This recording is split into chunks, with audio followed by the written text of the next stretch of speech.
outside. I get food stamps. I spent most of my life in the penitentiary. I did small crimes, nothing serious. I'm an 8-time loser for just drugs. I had one burglary, and all the rest have just been, they doubled me up for every sentence because I have a strike because of the burglary. But I spent almost 20-some years in the penitentiary. I worked when I was younger on construction, and that's all it was around here. And every time I've gotten out of the penitentiary, I've gone directly back into the streets. I have no family, so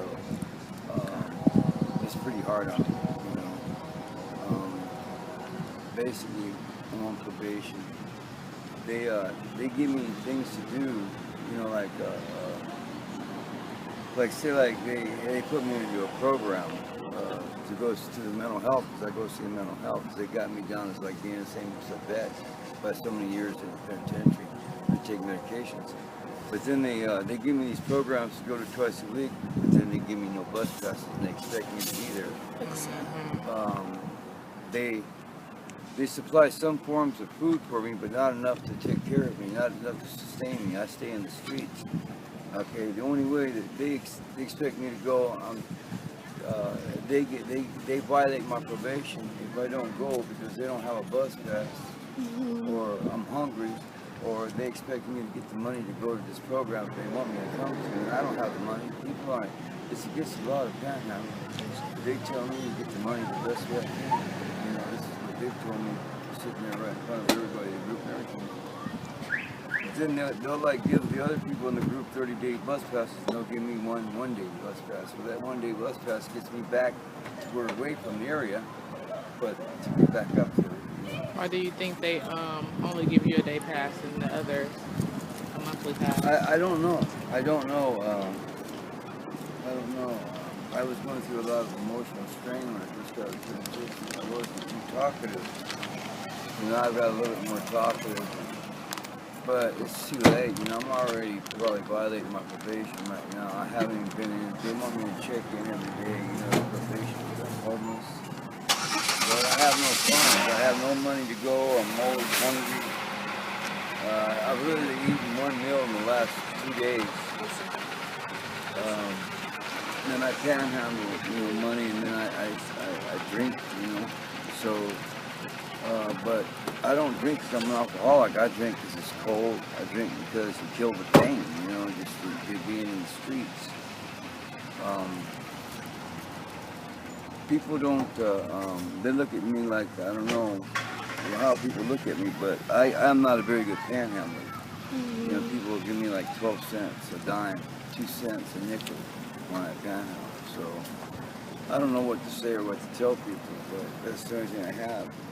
I'm 58 years old, so I can't find any kind of work, you know. Yeah. Or if I did, you know, people, they want to know my work history. They want to know my background. You know, people just can't hire people off the streets no more because of insurance and other things. It's more of a fine to them if I get hurt. So they have to keep everything legit. When I put my age down, where I, you know, my background being in the penitentiary, they don't want nothing to do with it. You know, they're just not going to take a chance. I've gone so far in the streets now that all I do is just, like I said, I get enough money to give me a drink, whenever something to eat. Sometimes it's like I'm hungry, but the drink kills the pain, you know, because I am hurting inside, you know, from being in these streets. The holidays, everything else, you know, people, they look down at me. They think, well, why is he out here by himself? They don't know my background. They don't know that I don't have any family or anything. And on a Christmas day or something, they look at me like, I don't know what. I don't know what to think, you know. Some people have compassion, but 9 out of 10 people don't. They say there's a reason why I'm out here. There's a reason why I have no family, or my family doesn't want me. You know, that's how they look at it. Who knows?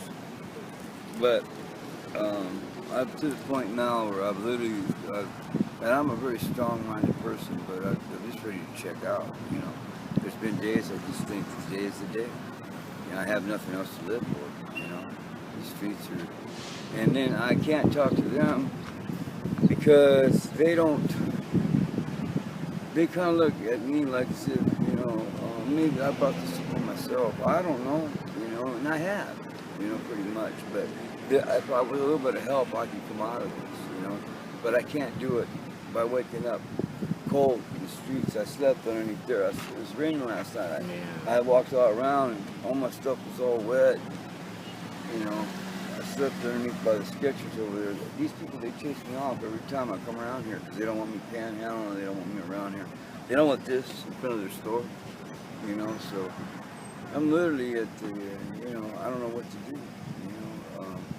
Have you ever stayed at shelters? Yeah. Well, no, I haven't. And the reason for that is because I do drugs, and a lot of shelters, they have drug testing. Also, I take mental health pills, so they have to have a nurse that prescribes those, gives them to me every day. They don't. Most shelters, they won't do it unless they have a nurse that can pass out the pills to you. You know, so or the shelters are just for like you have to be there at 4 o'clock in the afternoon and leave the next morning. You know what I mean? You have to be there at a certain time. Then I just don't go because I figured that little bit from that 4 o'clock in the afternoon to that 12 o'clock I had to panhandle and do something to try and make some money for the next day to survive. You know, but I probably panhandle at least $5 to $7 a day. You know, not much more than that, but it's never like I only panhandle up and like to get a soda or to maybe buy some tobacco, and the rest of it, you know, it's just a slow thing all day long. You know what I mean? So I don't know the poverty. You know, I'll accept this fact. You know that in the race-wise, that there is a lot of racism in this world, and the white people take care of their own, and same with black. And the Mexicans, they take care of their own.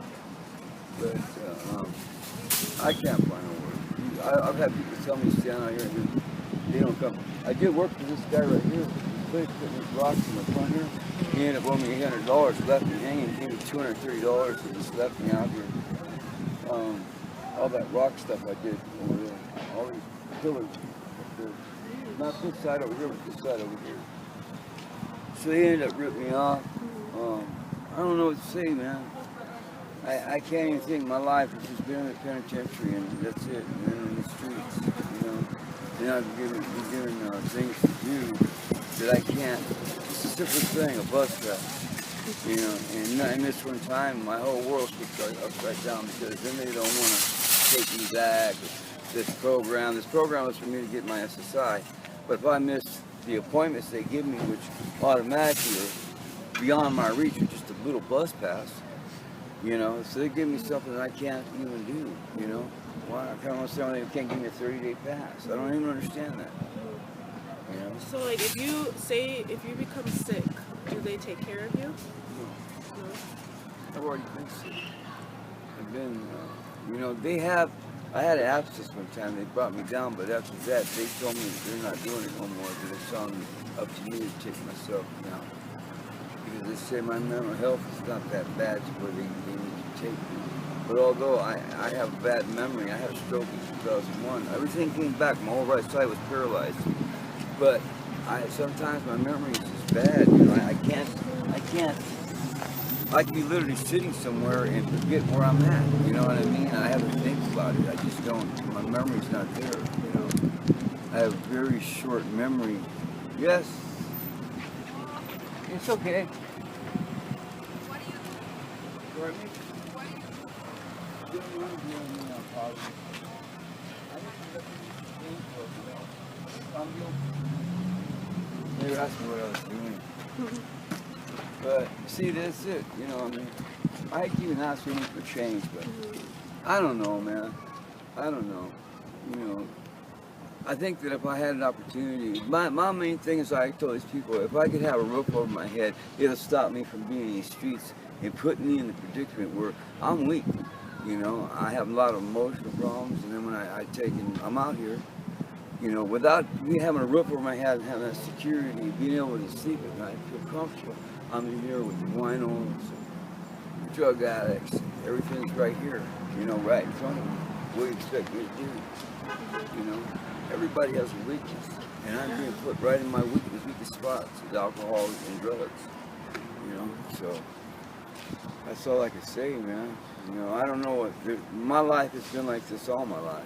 You know, I have not I've had good days where I've maybe bought a car, I've had a roof over my head, you know, but the majority of my life has been on the downhill, a whole lot. And is there anything that you would like to let people know in regards to? So they can hear your voice and know what you guys need. I just, I think that each one of us individually should take a look at each one of us individually. Because not everybody you can give a house to and a roof over their head because they're not going to do anything. But a person that, if you put a roof over their head and they're willing to get their SSI or maybe get a part-time job or try to do something for the community or something, that just the roof alone over a person's head means a lot. Be able to take a shower in the morning, your self-esteem to be cleaner. It gives you, my main thing is being clean and being able to go out and look for work. You know what I mean?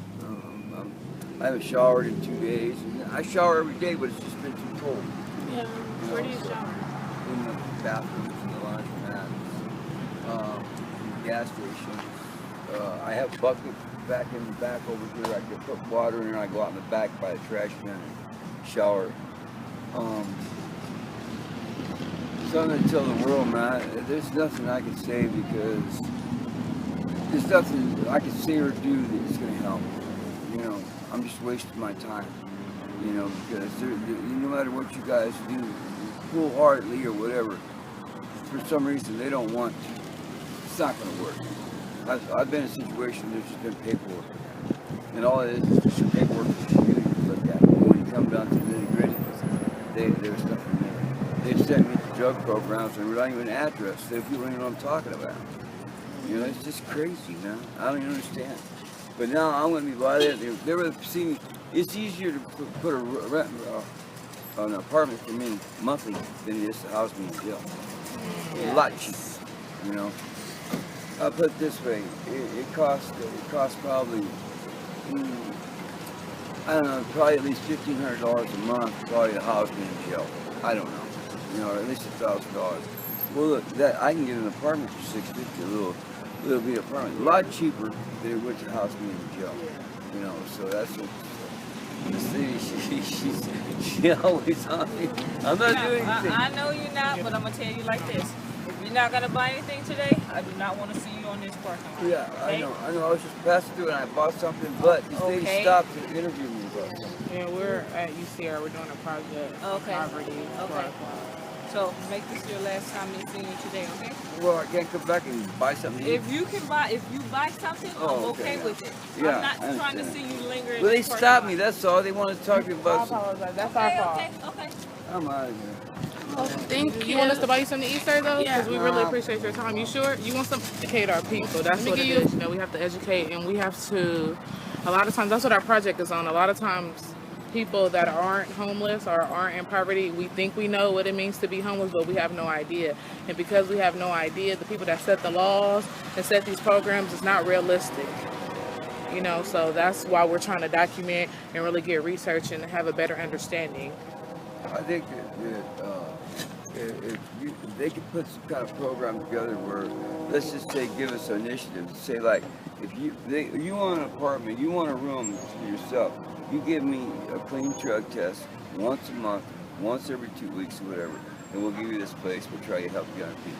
That is about the only thing they can do for people. If they really want, a person really wants to make it, they're going to stop using their drugs and have a roof over their head. Because the main thing is having a roof over your head. That security is the most important thing, with any homeless person out here, and I can say that for all of them. Some people, if they don't want it, then they want to continue to use drugs, and they don't need to be in an apartment. They don't need to take it down. Even if they're not working, but just staying off the street and staying clean.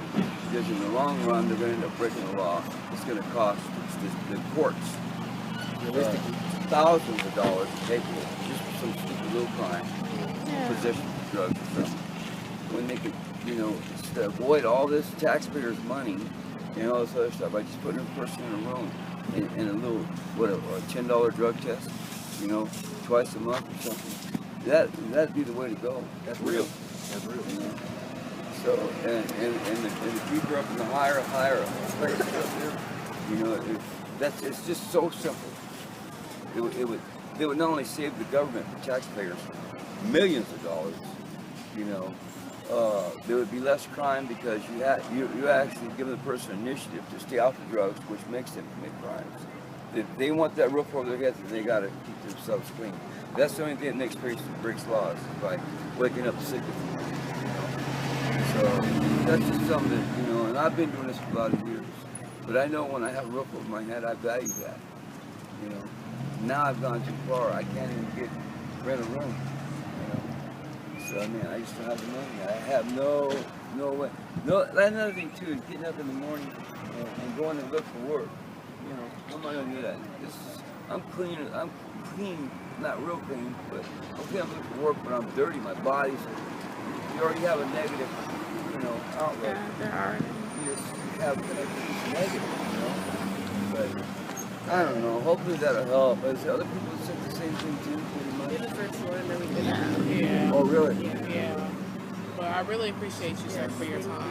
You've been really helpful. We appreciate These it. people, this lady, hey Kathy, you could ask them and tell them too. They're kind of in the streets. Okay. Hey, are you guys busy right now? These people are from Houston. Okay, never mind then. But a lot of people in the streets, I don't know. We're put in the same. I don't want to use drugs, honest to God. And really, if I had a baby, I could do it. I could stop, let me lay down and clean myself up. Man, I would do anything right now. Just to get back in my right frame of mind. See, I've gone in a whirlwind. It's just constantly going down. There's nothing I can do, man. I'm right in the middle of everything. Drugs and alcohol. It's the only thing that kills the pain. So if given a real chance, you are willing to turn around, just change. More than willing. All right, well, thank I would you. end over backwards. Someone gave me a chance. But when I've been out of jail a few months now, and I was doing good. I was staying clean. I've been about 6 months, staying clean, not, doing everything. But then I slowly, everything falls. You can only keep clean so long, then you're drinking, you get depressed, there's no work. I don't know how to use a computer. I have a high school diploma, but I was locked up in prison during the computer thing. I know nothing about a computer. Everything's computerized now. So I don't know what to do. I don't know where to go, what to do. I don't even think about jobs. I don't even think about getting out because I just know that what can I get? Where? I get a job. Let's say I get a job tomorrow. Where am I going to get the money to get to the bus? Where am I going to get the money to get food, to eat, to survive, till a paycheck comes in? How am I going to stay clean? How am I going to get up, go to sleep in the morning? Rain come down. There's just too many things that are going to happen to me that are going to, it's just too many obstacles for me to go over. I had a problem just getting ink in there. I didn't have money to buy ink. So I got one now. Need another one? Sure. No, not now. But I live out of the dumpsters. This is where I live. I go and find cans. I find shoelaces, find my stuff. This is where I sleep right here. This stuff on a foam thing. I put the foam down and live off of it. This is my sleeping bag. I got all my cosmetics. I got one pair of pants, a pair of tennis shoes, a pair of thongs, and that's it. About 4 or 5 t-shirts.